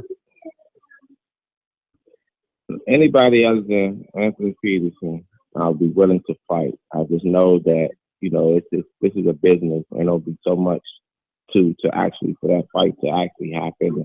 And I can say it again, we train together. So I mean, am I ruling out ever stepping in the ring with him? I wouldn't say that. Anybody other than my brother, but honestly, like me, it wouldn't happen. Wait, you said it wouldn't happen with Broner? Is that like I just want to? Yeah, I doubt it wouldn't happen. We train together, and then at most, every training camp he's at my gym. My trainer is in his corner. Pretty much my whole team is in his corner, and Mike work my corner in most of my fights. So it's a little different, but of course, business is business. And if it ever came down to it, I'm not ruling out a fight with him. But like I said again, it won't happen. I doubt it will ever happen. Makes sense. It sounds difficult, but speaking of difficulties, another welterweight in the division that has been getting a lot of hype, but hasn't been mentioned in that realm with yourself and Garcia and Thurman, is Errol Spence. He's going over to the United Kingdom to make a name for himself. He's taking on a dangerous test and a special one, Kell Brook. You know him better than us, obviously. I heard you guys sparred before, so I mean, what can we expect May 27th from Errol Spence when he's in Sheffield, the enemy territory? Well, he's taking a really big step going over there. He's showing the confidence that he has, and honestly, that he's going to need to actually win the fight and move on in his career. So apparently, he has the confidence that he needs, and I feel like he'll need that confidence. He definitely has the ability to beat any top guy in the weight class. It'll just be up to him just showing up at the moment. You know, a lot of times people do get to championship fights and realize it's a little different, and they freeze up or some rise. I have no reason to think that he'll choke and that he'll freeze up. I believe he should step his game up even better than what you saw in recent past, and should go in there and take care of business and win the fight. So the WBC recently has agreed to do VADA drug testing. Do you like the fact that the organization that you are the that's what exactly is your the WBA, but the WBA as well has implemented their own VADA. They haven't started it, but they have started it. Yeah. Do you like that? Do you like that for the organization? Because a lot of people, I'm going to be honest, a lot of people were saying things in the Matisse fight, whether Matisse was being VADA tested or not being VADA tested, for example, right? So, the error is clear. Do you like that, or do you think that VADA is not the best testing organization? To me, honestly, any drug testing would be a good thing. VADA is known to be one of the top drug testers in sports. I think that's a good thing. Even with the situation that happened back in 2012 with me, in the rematch, I was the one who asked for the drug testing. So it's not nothing that it's something that I always wanted, and it's good to see that it's coming out more and more now. And I know with my situation, you would think that okay, I wouldn't want it, but that's what I wanted the whole time. And sometimes when you want stuff, sometimes it takes your blood for things to happen that way, and I think that's what happened with me. And I'm not, shying away from that or pointing any finger with anything with that situation. I'm just glad that this situation is happening now, where everyone is getting drug tested. Because honestly, you have a lot of people who honestly just flat out cheating. So I'm glad it's that way now. And then it'll show definitely and clear my name that I don't need anything to cheat or to win a fight. That I'm going to still be the same fighter that I always been. And if honestly, I probably get better because that's what I'm still working at doing. And it'll continue to be that way. I'm going to be a top fighter regardless of what people think I'm taking or anything like that. Just strictly on just hard work and just being in VADA, random drug testing, whether it's testing for a fight, whatever the case may be, to actually go through these fights and go through these tests and still perform the way I do, and just let everybody know that their stuff in the past wasn't even what they think it was, honestly. Lamont, I wanted to ask you, obviously, this is a business, and Keith is probably a friend of yours, if not at least him, right? And he's been in tough. I mean, Luis Collazo, Sean Porter, and then Danny Garcia all after each other, you're obviously the mandatory. But if he wanted a hometown fight, let's say he wanted to rematch Collazo because it's like, look, man, I was in there tough. I just want to get a hometown fight. Is that okay with you? Or is it strategic and intelligent for Lamont to say, no way, Al Heyman, I want my mandatory now. I want to get him now. Don't let him rest. Let him be vulnerable. Why give him extra time? Or, why not get him now and put him in another tough fight so that he's more vulnerable to you? I really don't look for those type of advantages. Whenever he's ready to fight, he's going to fight me. It takes two to tango. So at the end of the day, boxing is a business. Whatever the business go, and honestly, putting my faith in God, he'll put me in the right spot. So I don't try to go out forcing, calling out fighters, trying to get certain fights that match up well with me or this particular fight. They're going to come as they come, and I'll be ready for anybody that anytime when I'm fighting. So if Keith now, that's the fight that I want. But if it's not now, and whatever he want to do, then he can do it. It really doesn't make me any difference.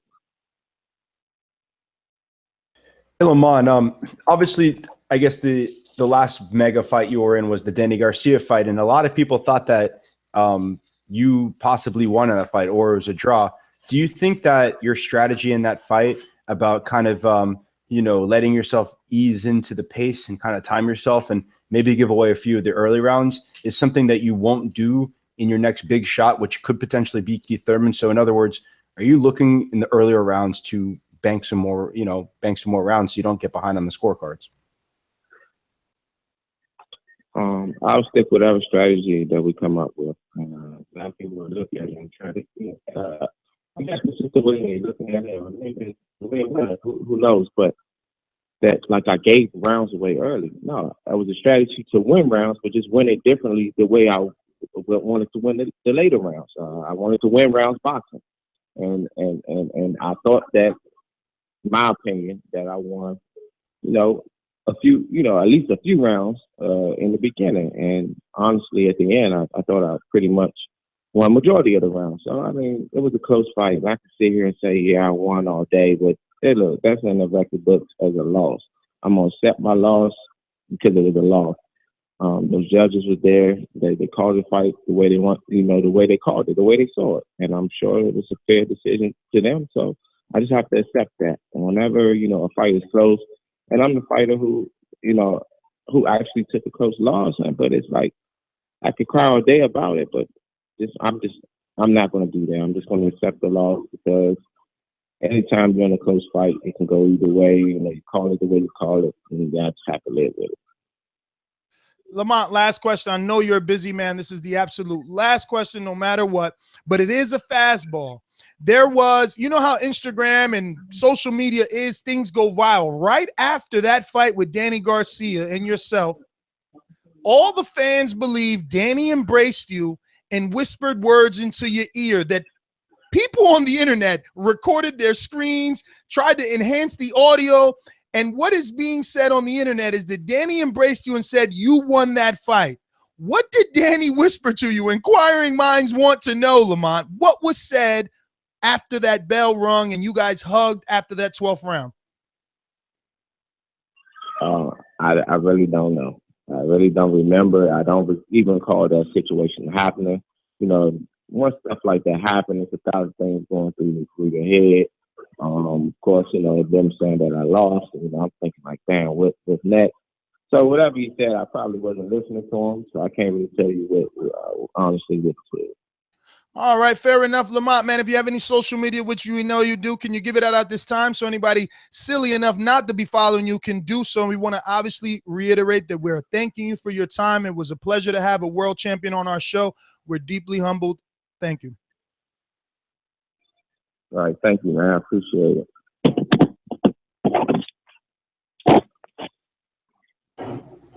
No social media, Monster. Let us know when you're ready. We'll come back to you. What did you think, Doctor? Well, Lamont Peterson is a big enough fighter. You could just Twitter him, Google search Lamont Peterson, or he'll come up. So if you guys want to follow him, you could just look his name up, Lamont Peterson, in your search bar on Twitter, your Facebook, or whatever. He will be there. I thought Lamont Peterson was, he gave the right answers. He was not bitter about his Danny Garcia loss. That was a close fight. I think that moving to 147 is the right move because that does make sense that he had weight issues, which affected some of his output in that Felix Diaz fight, because I think Lamont Peterson is a better fighter than Felix Diaz if he was healthy. And what I was going to say, I think the weight was lower and it kept going up, so he couldn't make the weight in that Felix Diaz fight. So I don't know exactly where they fought at officially. And I don't know about the Adrian Broner thing. Like, it makes sense, right? That Adrian Broner, like someone who you train with all the time, they shouldn't. In a perfect world, they shouldn't fight because they train together. They see what they're doing. They probably hang out together. They know each other's families. But it is a business and it is a cruel business. So sometimes it makes sense. And obviously, you should, nobody would ever ask him to fight his own brother. So, besides your own flesh and blood. And well, we've had boxing fans ask brothers to fight. I know, but those boxing fans, I think, were delusional or trying to make a troll. It's ridiculous. I would never listen. I have two younger brothers. I spar with my brother sometimes, but without headgear in a serious situation. I mean, if you love your brother, you would never do that. You know what I'm saying, Ness? Doesn't make any sense. All right. I think Monster Piece, are you ready like Eddie Spaghetti? I'm a motherfucking monster. Pedazo de monster. No. Let's see if we got Larry and Francisco. No. What's cracking? What's going on, Boxing Voice? Big ups to y'all. Big ups for getting that Lamont Peterson interview. However, I got a question. What's up with fighters not wanting to call nobody out and say who they want to fight anymore? You get someone asking, do you want the champion in your next fight? And they respond with that. That's that Terence Crawford syndrome. Ness, what's going on? I don't know. That's kind of Peterson, though. Like, Peterson is not really a guy to do that, Ness, right? Typically. He isn't. He's never called anyone out, to be honest with you. Not that I remember of. And, yeah. And they're all under the same umbrella, a lot of these fighters. So, there's not, I guess you could kind of do that, but maybe they all have a thing where if they really want to find the work, they do it. So since they are under one umbrella and fights are getting made this year, maybe you don't have to do that to get the fights, right?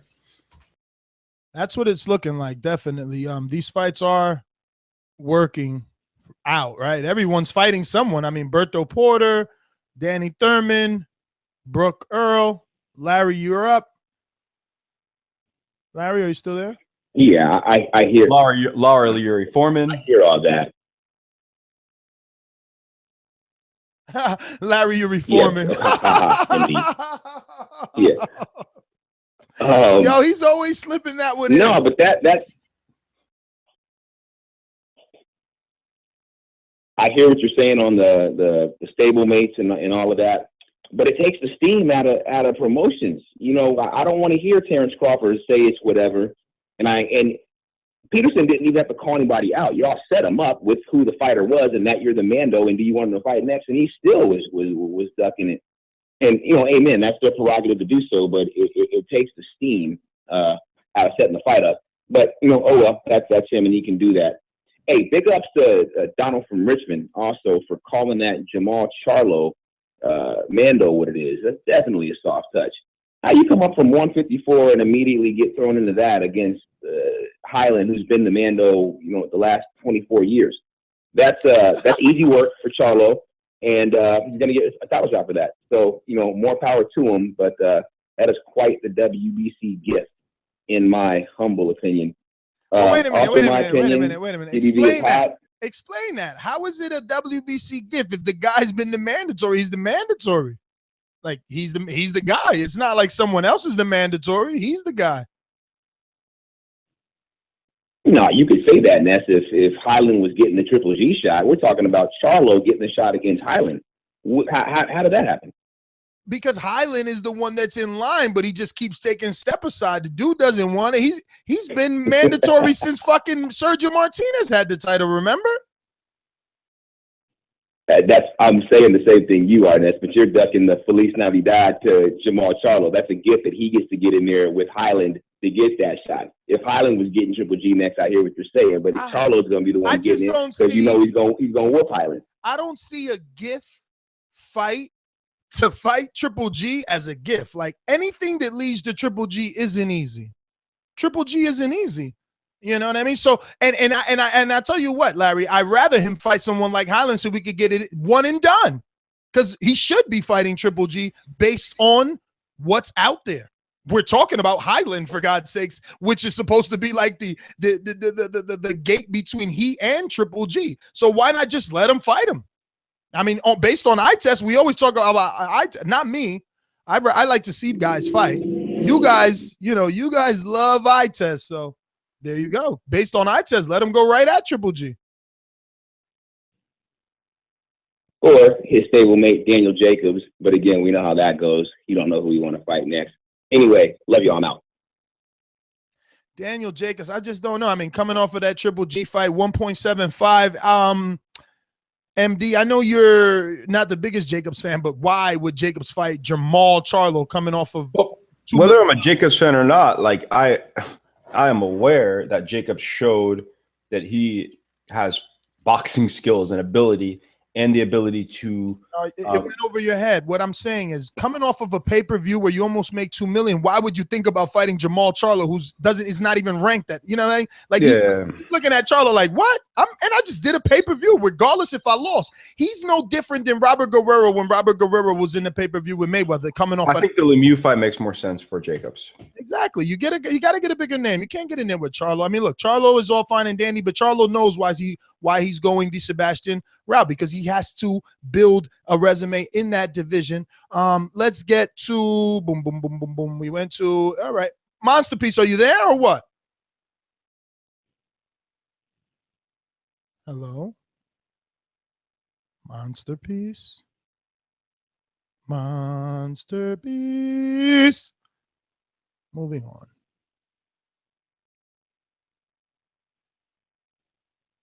We're going to 347 Phil Thrill. Talk to me. Yeah, I'm off tonight. So we can talk boxing, baby. Listen, I love to be here. TBV. You know what it is.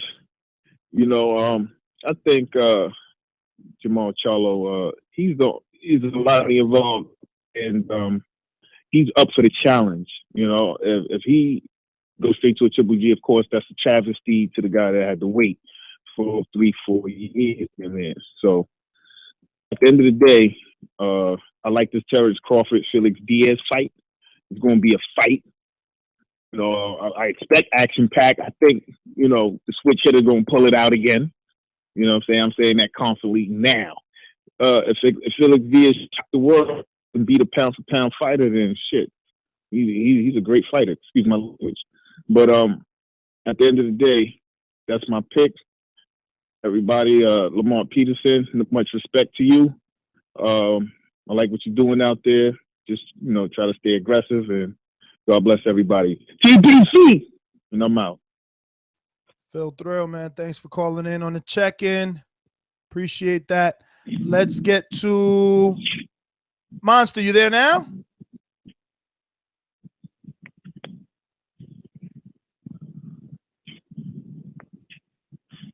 Monster Piece?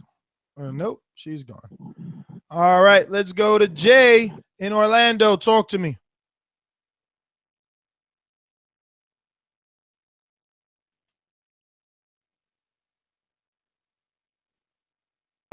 Y'all just unmuted me now, man. I was talking to you, unmuted me.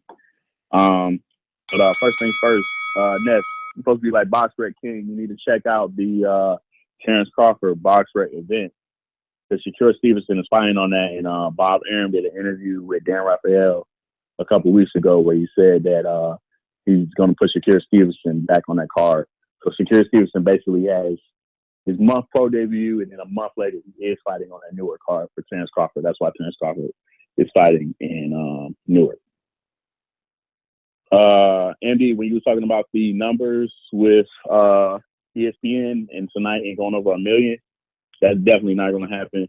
NCAA is on, and then the PBC numbers barely one of them. Their Danny one cracked $1 million. So outside of that, the Keith Thurman one only did like 800,000. That's why Al Heyman pulled all his top guys from the ESPN cards, because you can't create new boxing fans, no matter how much you want. No, I agree. I was way too high on that. I will admit. Yep. Yeah.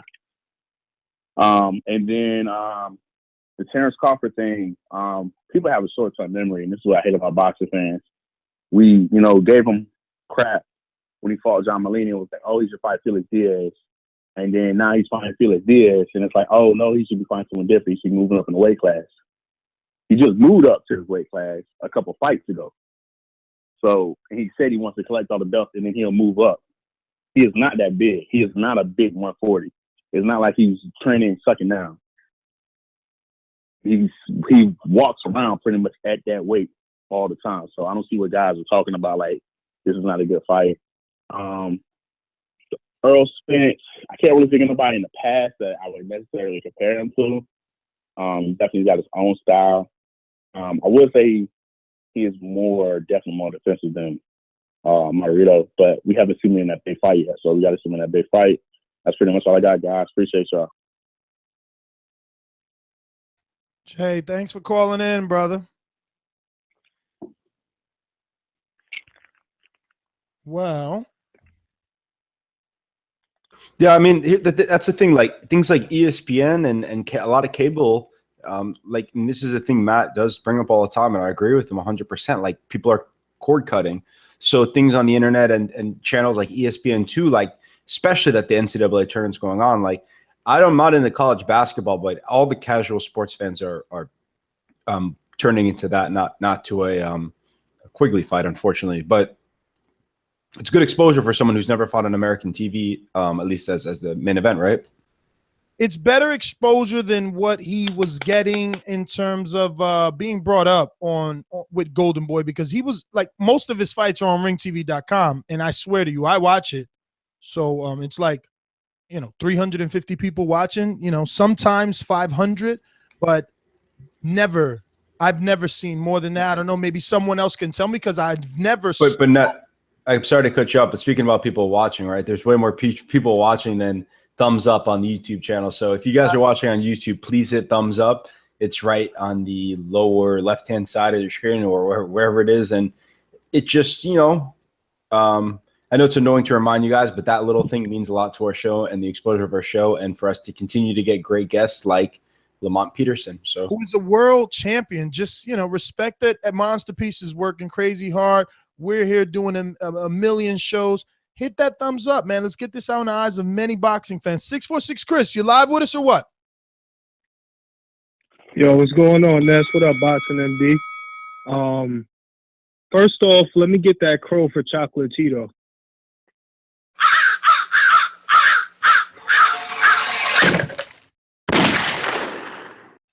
That's for Chocolatito's fake Yeah. pound for pound status. Hey, I think he deserves to be pound for pound, not pound for pound number one, but he's definitely a top contender. Saul Rungvisai is a great fighter. I don't know if a lot of people seen it, but a couple fights before that, he hit this guy with a body shot and had him throwing up. But yeah, he throws good, like compact punches. Yeah. I kind of like him. I know, Matt, we were joking about it, but I think he's a good fighter too, honestly. But I thought Roman Gonzalez won as well. Dude is he's a target, bro. He got a bullseye on his face, man. And he uses his head more than Bradley ever did. That dude's feet is a very good. That guy's feet, Chris, is cemented to the floor. The problem is Chocolatico, quote unquote, pound for pound, don't know he got to get on his toes and be a boxer. This is what I'm saying about Giz. Okay, when you see a guy like that who's just he's generating all his power because both his feet were planted. I mean, you could literally hear him grunting as he threw. It's like, yo, back the fuck up, throw a couple of jabs and a combination and stay away. Fight the in and out style. But how are you pound for pound when you don't got that gear to tell you? Your brain doesn't function to tell you that. So you just put your head in there and you bang out with this guy, and it's whoever lands more combinations. Man, that's not pound for pound. Not in my book. That's not how I classify pound for pound. I can agree with that, but just for the fact that even though it's a lower weight class, the fact that he won belts in multiple weight classes, and then he jumped up and he beat the main guy in his other weight class. So, dude, he almost I have lost to his give him credit life. for that. He almost lost his life versus Quadra, jumping up and having that style that is to take punches. That's his style, is to take punches, bro. That's why you don't want no rematch with Quadra. That's okay. That's okay. Ness prefers defensive fighters, and that's okay. I prefer guys not to get hit, man. I don't want to fucking, you know what I mean? Like, yo, I don't want to see anybody die. Like, I want you to get hit, but like again, Muhammad Ali is one of the best fighters to ever live, and people argue is the greatest heavyweight to ever live. So that's. I hear you, brother. And I don't want anyone to end up like Ali. That is exactly why I'm saying what I'm saying. That's fair. That's fair. But that I don't think I should. I don't apply that to my pound for pound list. But caller, sorry for hijacking your call. Yeah, we'll just start it over. I mean, Chris's 2016 Call of the Year. He knows how it's done. Hey, man, me and Chris actually had it. Let me restart this again. I forgot about that one. Me and Chris were actually partying out in Verona, introduced him to Iceman Scully and a bunch of other people. Chris, you're a stand-up guy. Every time I see you, you get better and better. But what's going on, man? Sorry to hijack.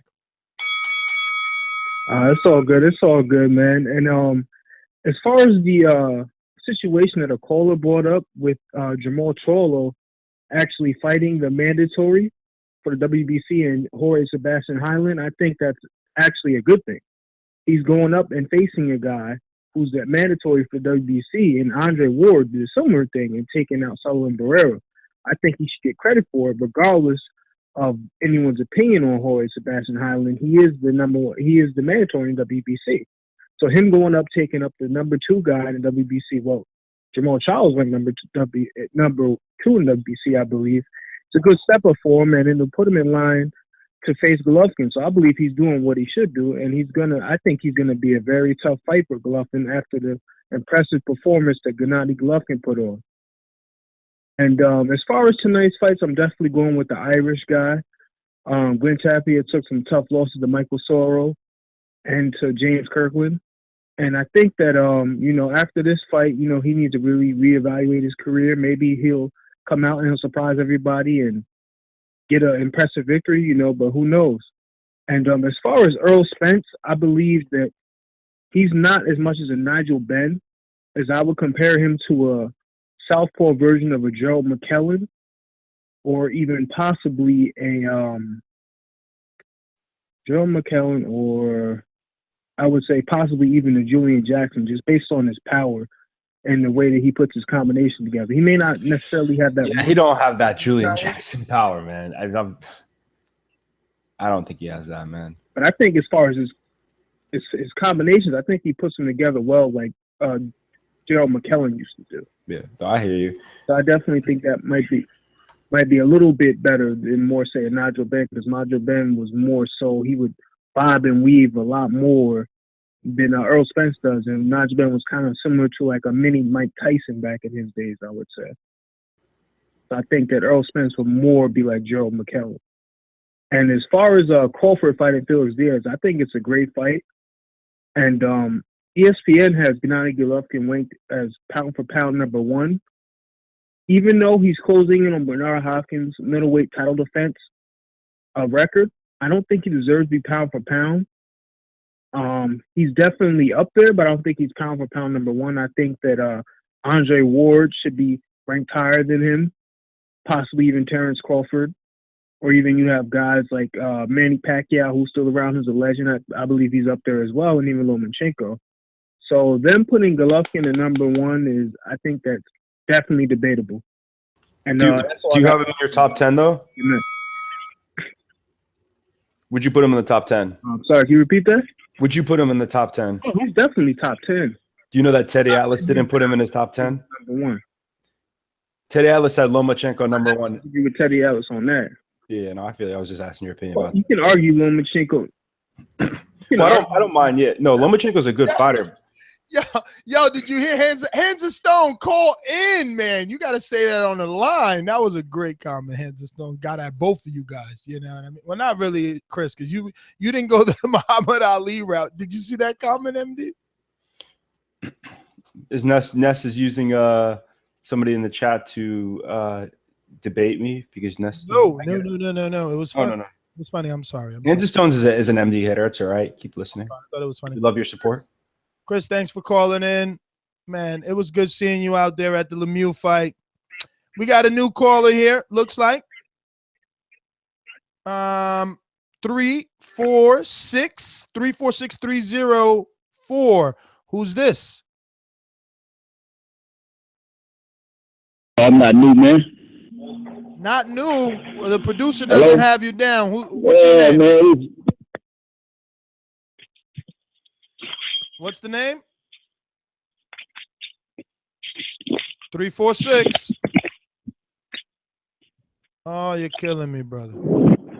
Hello? 346. What's up? What's your name? What is your name? Dead air. Man, this Yusuf, man, from H-Town. Come on, man. Nah, we're riding solo. Hey, I'm not new.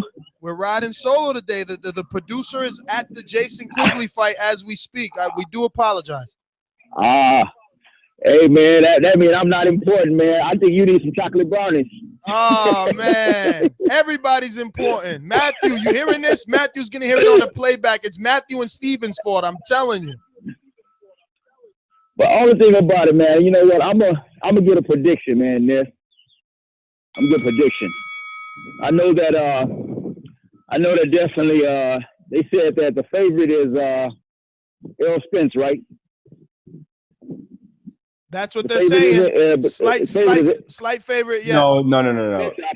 To be fair, it's a 50-50 fight because some bookies have him slightly favored and some bookies have him as a slight underdog. So it's a 50-50. It's not fair to say one guy's a favorite or the other. Okay. I make a prediction. Right before the fight, it's going to be right about a couple weeks before the fight. I bet you they're going to have your boy up. Not Errol Spence, man, but they're going to have your boy up. He's going to be the favorite, not Errol Spence. They're going to be a slight favorite. I bet you they have that. That's going to be a prediction. All right, listen, I'm going to have to let you go, brother, because you got the background noise of an airplane fighter jet right now. But I'm at work, man. That's it. All right, bro. Well, thanks I'm working again. night. All right. Well, regardless of your sound quality, we do appreciate your call and that you call in even while working. Dedication. Exactly. Shows dedication to the show, but just for your brethren behind you, we just want to, always try to have good sound quality. Best thing to do is just get some iPhone headphones, man. They're about $30. You could get them online, deliver them to your house. You can listen headphones while you're at work.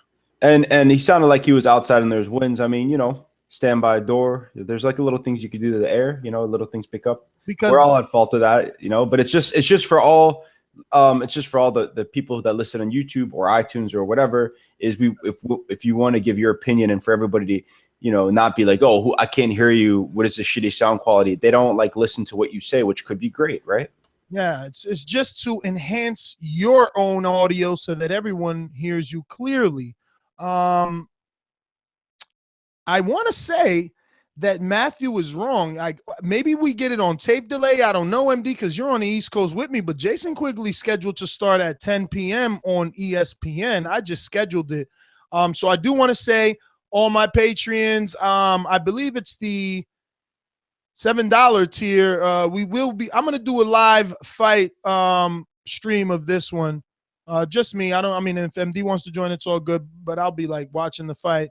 Because we did a live scoring of Daniel Jacobson Golovkin, and that was pretty fun. So I think we should do something tonight for those that are up watching this fight. But MD, if you don't have anything, let me go out to some callers. Let's move on. Let's move on. And while we're moving, you guys should be moving towards that thumbs up button, pressing away, making sure that you say, hey, this is something good, and I want to share it. And by pressing that thumbs up, that's exactly what you're doing. Mr. Yes, sir. What's going on, brother? Oh, everything is great. Everything is great. First off, you and MD each deserves a gunshot for that interview you guys did with Ronnie Shields. You guys killed it. That was fantastic. I love that. He's one of my favorite trainers. Not only does he train my favorite fighter, That was an excellent interview. You guys. Oh, we didn't know Lower was your favorite fighter. Ah, you know that. Top representative, call I can. I still have time to talk about him. I don't care. I take all 3 minutes on a non-typical show to talk about him. Yo, I didn't know you were I think serious. he's great. That's my favorite fighter. Yeah. Oh, that's, okay. I think that's a great interview. The breaking news about Charlo, I think that is excellent because we all know that's the only way he's going to get that fight, climb up that ladder. I got Crawford about probably a 55-45 over this Felix. I'm interested because I think Crawford was going to box his ears off, but I think Felix got to get in those ribs, and I'm interested to see Crawford see if he's going to stay gritty and fight him like he always does, or will he back up? I think Felix is a tougher Gamboa for him. As far as the interview with the Kell Brook and Spence, I think this is going to be a great fight. And as the way David Lemieux made Golovkin peel back a different layer of his boxing game with the jab, and no one expected that, I think that's the only way Spence could beat Brook. I think the power is going to break him down, but somewhere between 4 and 8 rounds, somewhere between there, he's going to have to show something else. He can't just pressure Brook. Brook has the angles. He has the arsenal with punches. He's going to need something else. So I think we're going to see another level of Earl Spence, and I'm looking forward to that. I got him on that fight. Montepiece, I always shout you out. Keep grinding. You're doing a great job. And before I go, Ness, are you still asking people, should you cover the Chavez and fucking Canelo shit? I mean, at this point, it seems like no one is really going, and it's not really worth the money. I mean, that's like a $1,500 trip on minimum for me coming from the East Coast. And if none of you guys are going to be there, what's the point? I mean, I applied, though. I applied for me and Sean Zattel, my Las Vegas correspondent, or one of my Las Vegas correspondents. So, I mean, it's still up for grabs.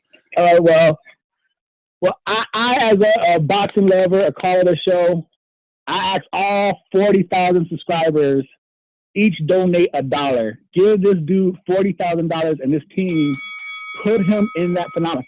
Even though it's a shitty fight, it's a phenomenal for boxing, and this is trying to move boxing forward. Donate $1 each, put him in this bullshit fight, and let Boxing Voice do what they do. Everyone donate $1, get Ness and the crew to this fight. That's my call. We out. All right, brother. Thanks for calling in.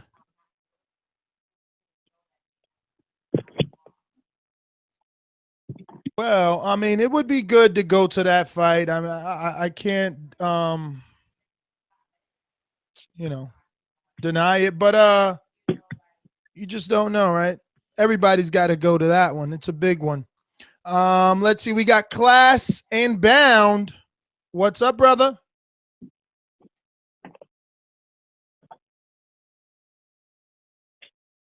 Class and Bound, you there?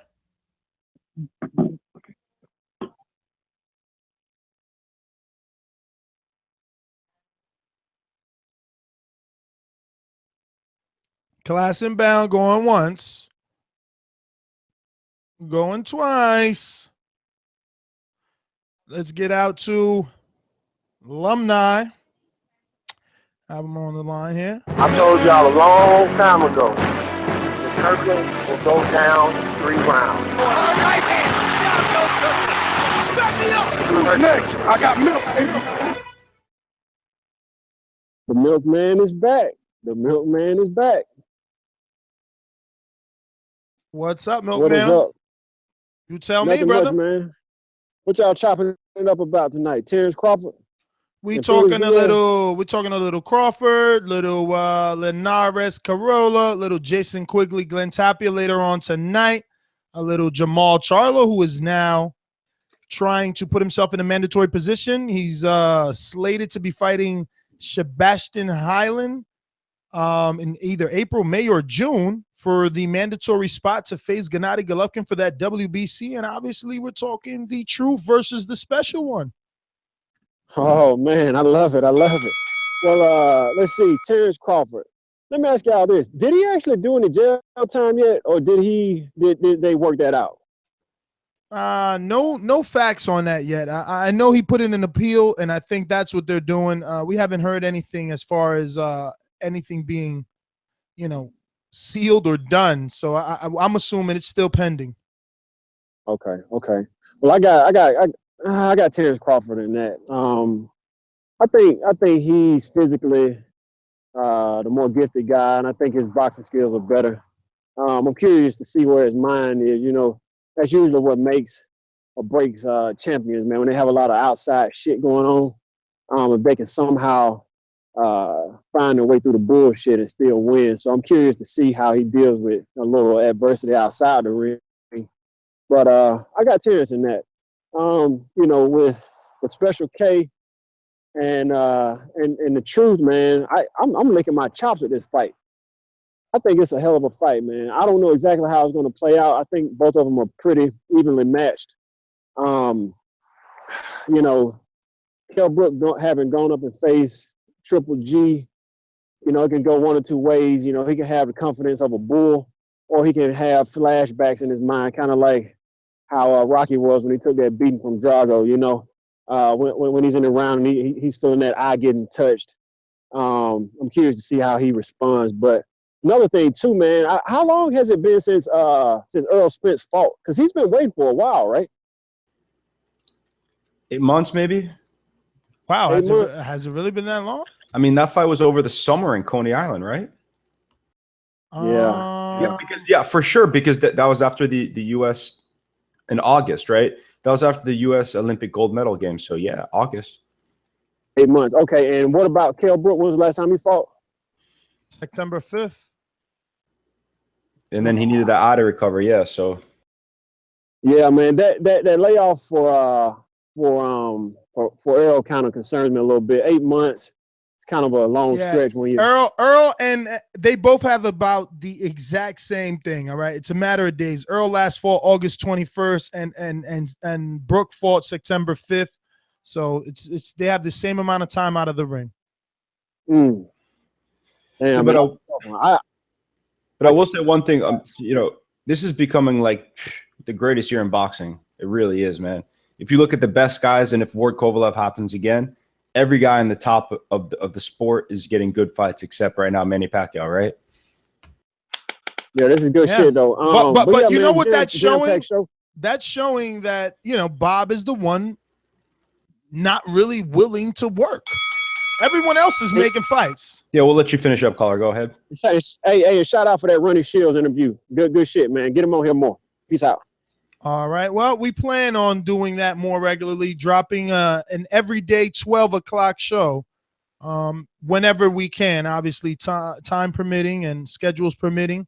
And, like we said before, we can always debate back and forth certain topics, but whenever we can have someone on that is a little more knowledgeable on the subject, we will always bring them on. I mean, when we were speaking the pay-per-view numbers, the intentions was to have Lance Pugmire on himself, but he was already exhausted of talking and debating about that with HBO, obviously, because they are saying no. I'm going to try Class Inbound una vez más. Hey, dudes. We got to get him an intro that starts off like that. Class and bound. Going once. Going twice. So much dead air. Class and bound. Class and bound. Well, since we don't have Class and bound, we've gotten through all our calls, MD. Can you believe it? I guess I'm going to get to actually really watch this fight. I'm definitely going to do it.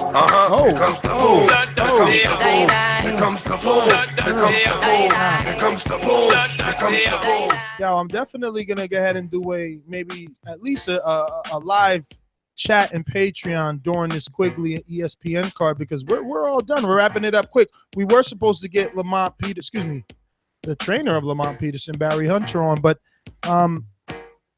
he's not going to make it. We're going to reschedule him, and since we got through all our calls, Ness, the sparring sessions there go like 27 rounds, so he could be busy, right?